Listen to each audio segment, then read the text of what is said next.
اب قرآن مجید میں تاویل تک پہنچنے سے پہلے تفسیر کی بات آتی ہے اور تفسیر سے پہلے ترجمے کی بات آتی ہے، اور پھر یہ لوگوں میں اختلاف ہوتا ہے کہ صاحب آپ صرف قرآن مجید پڑھنے کا ثواب بیان کر دیتے ہیں، اور اتنا ثواب بیان کر دیتے ہیں کہ بس لوگ قرآن مجید فر پڑھ لیتے ہیں، معنی و مطلب کی طرف توجہ ہی نہیں ہوتی، اور اس لیے یہ مناسب طریقہ نہیں ہے۔ مناسب طریقہ تو یہ ہے کہ ترجمے کے ساتھ پڑھا جائے، یہ بات اچھی ہے، مگر اب کچھ لوگ ایسے ہوں گے جو یہ کہیں گے کہ پھر اصل پڑھنے کی ضرورت ہی نہیں ہے، ترجمہ ہم نے پڑھ لیا کافی ہے۔ مجھے ملے ہیں ایسے بہت سے لوگ مجھے ملے ہیں جو کہتے ہیں ہم تو ترجمہ پڑھ لیتے ہیں۔ دست ادب جوڑ کے عرض کر رہا ہوں، بہت سے جواب، یہ تفصیلی مسئلہ ہے، اس پر سیمینار ہونا چاہیے، علوم القرآن پر، قرآن کی تلاوت کی شان پر، قرآن کے ترجموں پر، قرآن کی ترجمانیوں پر، قرآن کی تفسیروں پر، تفسیر و تعویل کے مسائل پر علمی سیمینارز کا کلچر پیدا کیجئے، فکر کی جائے، غور کیا جائے کہ قرآن مجید صرف پڑھ لینا، جیسے میں 2 دن سے پڑھ رہا ہوں آیت نور، کافی ہے یا ترجمہ بھی ضروری ہے؟ اور ترجمہ ہی کافی ہے یا ترجمانی ضروری ہے؟ ترجمے اور ترجمانی میں کیا فرق ہے؟ اور پھر تفسیر کی جائے، تفسیر کافی ہے یا تعویل بھی ضروری ہے؟ ترجمے میں، ترجمانی میں، تفسیر میں، تعویل میں کتنا فرق ہے؟ اور صرف پڑھ لینا کافی ہے یا نہیں؟ عام زندگی میں روزانہ جو آپ حضرات پڑھتے ہیں، یہ روزانہ پڑھیے گا، بھولیے گا نہیں۔ جو حضرات نہیں پڑھتے ہیں سمجھتے ہیں ترجمہ پڑھنا کافی ہے، درست نہیں ہے۔ ایک بات عرض کروں، اگر سب صرف ترجمہ پڑھنے کے عادی ہو جائیں تو خدا نخواستہ ایک ایسا معاشرہ وجود میں آ جائے گا جو اصل متن سے، اوریجنل ٹیکسٹ سے کٹ کے رہ جائے گا۔ اوریجنل ٹیکسٹ سے کٹ کے رہ جانے کے معنی یہ ہے کہ کلام اللہ سامنے نہیں ہے، وہ تو ہم جیسے کسی گنہگار اور کسی ایک عام انسان کا ترجمہ ہے۔ ترجمے میں ہماری فہم کی ترجمانی ہوتی ہے، اصل آیتوں میں مشیت کی ترجمانی ہوتی ہے۔ اصل ٹیکسٹ بھی، اوریجنل ٹیکسٹ ہمیشہ سامنے رہے گا، تو اگر ایک مترجم نے غلطی کی تو دوسرا مترجم کریکٹ کر سکتا ہے،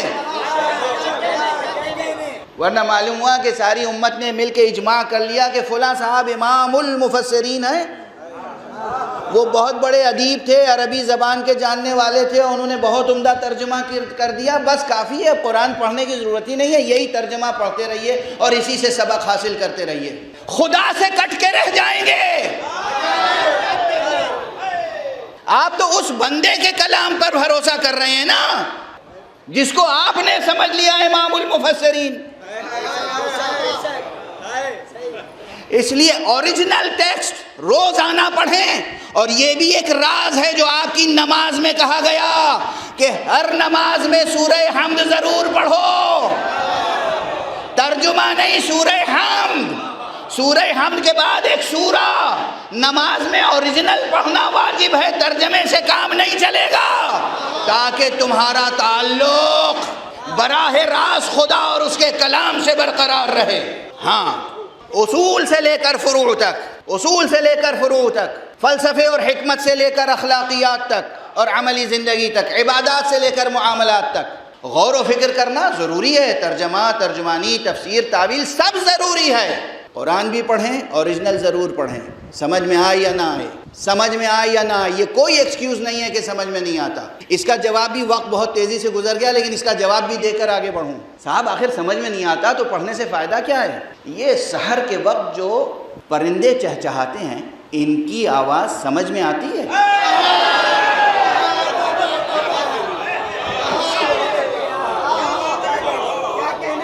مرغ سحر جو اذان دیتا ہے، اس کی اذان کا ترجمہ جانتے ہیں آپ؟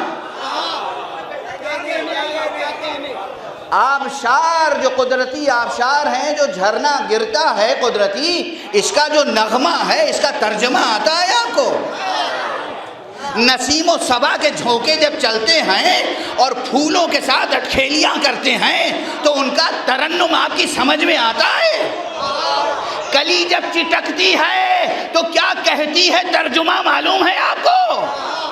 مگر یہ سب آپ کے نفس پر، ذہن پر، قلب پر ایک اثر ضرور ڈالتا ہے۔ چڑیوں کا چہچہانا اثر ڈالتا ہے، کلی کا چٹکنا اثر ڈالتا ہے، لیکن قرآن کی آواز کیا اثر نہیں رکھتی؟ تو ترجمہ آتا ہو یا نہ آتا ہو، اللہ کے کلام کی تاثیر ہے جو نفس پر اثر کرتی ہے۔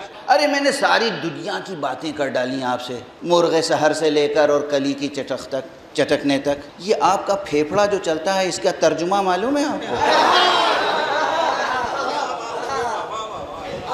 یہ آپ کا دل جو دھڑکتا ہے اس کی آواز ترجمہ معلوم ہے آپ کو؟ آپ کے سینے میں یہ دل ہے اور مسلسل حرکت کر رہا ہے، آپ کی کچھ سمجھ میں نہیں آتا، تھوڑا بہت ڈاکٹر کی سمجھ میں آتا ہے جب آپ بیمار پڑتے ہیں، تھوڑا بہت، اس سے زیادہ نہیں۔